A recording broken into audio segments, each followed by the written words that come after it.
Hello, good morning and welcome to my channel. আশা করি তোমরা সবাই খুব ভালো আছো। তো আজকে একটা স্পেশাল ডে। আজকে ভেবেছিলাম আমি সকাল সকাল উঠবো, বাট কোনো কারণে উঠতে পারিনি যথারীতি। তো আমার অফিস আছে, আমি অফিসে যাব। তো তার আগে আমি একটু সকালের ব্রেকফাস্টের জন্য রুটি বানিয়ে নিচ্ছিলাম, আটাটা মেখে নিচ্ছিলাম। রুটিটা মাই বানাবে। তো আটা মেখে নিয়ে এবার স্নান টান করে রেডি হতে চলে যাচ্ছি। তো দেখতে থাকো কি স্পেশাল ডে। আমি রেডি হয়ে দেখো চলে এসেছি, এই সালোয়ারটা পরেছিলাম। এখনই বেরিয়ে যাব অফিসের জন্য। আজকে যেহেতু সানডে, তাই টিফিন নেওয়ার কোনো ঝামেলা ছিল না।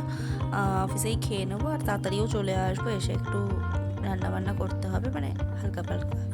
আর যাই হোক, এই আমি অটো করে অফিসে ডেলি যাই, তো তারই একটা ক্লিপ নিয়ে নিয়েছিলাম।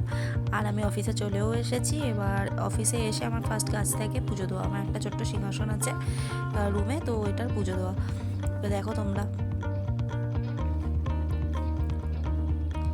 অফিসে এই পুজোটা মোটামুটি আমি একাই দিই।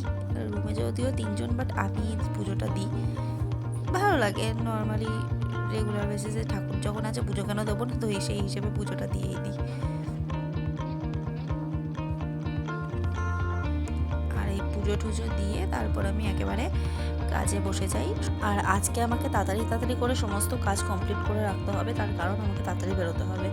তো যেহেতু হসপিটাল, তো প্রচুর কাজ থাকে মোটামুটি, তো সেগুলো কমপ্লিট করে, কিন্তু সানডে যেহেতু তাই খুব একটা চাপ থাকে না। তো বাড়ি ফেরার পথে আমি মিষ্টি আর দই কিনে নিয়েছিলাম। তোমরা তো ভাবছো যে কি স্পেশাল ডে। আর এদিকে দেখো, মা চাল ভিজিয়ে রেখেছে, সবজি কেটে রেখেছে, ওদিকে চিকেনটাও করে রেখেছে, ওদিকে মাছের কালিয়া করে রেখেছে, চাটনি করে রেখেছে, সবই মোটামুটি মা করেই রেখেছে। কিন্তু আমার কাজ ছিল গিয়ে রাইসটা করা। রাইস তো আমি করতেই পারি, বাট আমি সেদিন ফার্স্ট রাইসটা বানাবো, মানে একা পুরোপুরিভাবে। তো তোমরা তো সবাই দেখতেই পাচ্ছ যে আমি অনেকক্ষণ আগে চলে এসেছি, আর মা সমস্ত কিছু বানিয়ে রেখেছে। শুধু আমাকে ওই রাইসটা করলেই হয়ে যায়। আর সন্ধেবেলা যেহেতু, তো একটু খিদে তো পেয়েই গেছে। তো ভাবলাম যে কি করি, চলো সাবুর পাঁপড় বানাই। তো চলো সেটাই বানাচ্ছি।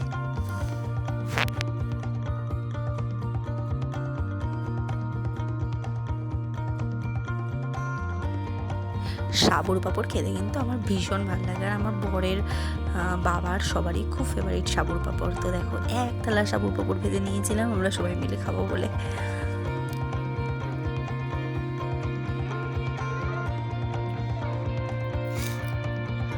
আর এদিকে দেখো, জলটা পুরো টকবক করে ফুটে উঠেছে। ওর মধ্যে গোটা গরম মশলা দিয়ে দিয়েছিলাম, দিয়ে চালটাকে দিয়ে দিয়েছিলাম। চালটা অনেকক্ষণ ধরে ভেজানো ছিল। তো আমার ভাত হয়ে যাওয়ার পর, আমি যেহেতু মার গালতে পারি না, তাই সোনাই মারটা পুরো গেলে দিচ্ছিল। যাক, মাঝে সাঝে বর তো কোনো কাজে লাগলো, দেখেও ভালো লাগে। আর এই স্পেশাল ডেটা যার জন্য, সেই এই ভিডিওর ক্লিপটা করেছে আমার, মানে আমি কিভাবে রাইসটা মেশাচ্ছি। ওকেই বললাম যে একটু ভিডিওটা করে দে, আমাকে ধরে দে। যার স্পেশালিটি সেই এসে আমার ভিডিও করছে। ওয়াও, বাট ঠিক আছে। দেখো, তো আমার এখানে রাইস একেবারে রেডি। পরপর স্টেপ বাই স্টেপ, আর কীভাবে করি সবাই জানো, তাই আমি বললাম না। তো আজকে ছিল আমার বেস্টির আইবুড়ো ভাত। সামনের 15ই ডিসেম্বর ওর বিয়ে। ইনি হচ্ছে আমাদের উডবি ব্রাইড। এই 15 তারিখে বিয়ে। আজকে এসছেন আইবুড়ো ভাত এনারই। কিছু বলবি, কেমন ফিল হচ্ছে? আর মজা। তো আমিও শাড়ি টাড়ি পরে একেবারে রেডি। একটু না সাজলে হয়, বেস্টির আইবুড়ো ভাত বলে কথা। তো দেখো, এখানে ছিল ফ্রাইড রাইস, চিকেন কষা, মাছের কালিয়া, চাটনি, দই, মিষ্টি, স্যালাড, জল। তো ওকে আজকে আইবুড়ো ভাতটা দিয়েছিলাম, এটা সামান্য ছোটোখাটো করেই করেছিলাম। ও হচ্ছে খুব মিষ্টি খেতে পছন্দ করে, কিন্তু বিয়ে তো সামনে, তাই একটু লজ্জা পাচ্ছিল। যাই হোক,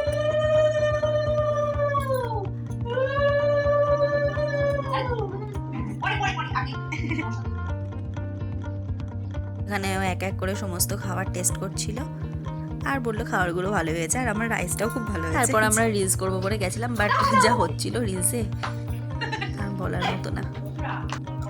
আর ওকে রাত্রিবেলায় আমরা বাড়িতে ছেড়ে দিয়ে আমি আর সোনাই বাড়ি ফিরছিলাম, আর রাস্তায় বক বক করছিলাম। তোমরা তো দেখতেই পারলে যে সারা দিনটা আমি কিভাবে কাটালাম। তো এসে আমরা ডিনার করে এখন শুতে চলে এসেছি। অনেকটাই রাত হয়ে গেছে আর প্রায় 12টা বেজে গেছে শুতে। কালকে আবার অফিস আছে আমার। তো আজকের দিনটা মোটামুটি ভালোই কাটলো। তো দেখতে দেখতে নেক্সট সানডে ওর বিয়ে। তো ভালো থাকুক, সুখে থাকুক, এটাই আশা করব। আর ভিডিওটা বেশি বড় করব না, এখানেই শেষ করছি। দেখা হচ্ছে তোমাদের সাথে নেক্সট ভিডিওতে। সো টাটা, গুড নাইট, সবাই তো খুব ভালো থেকো, টাটা।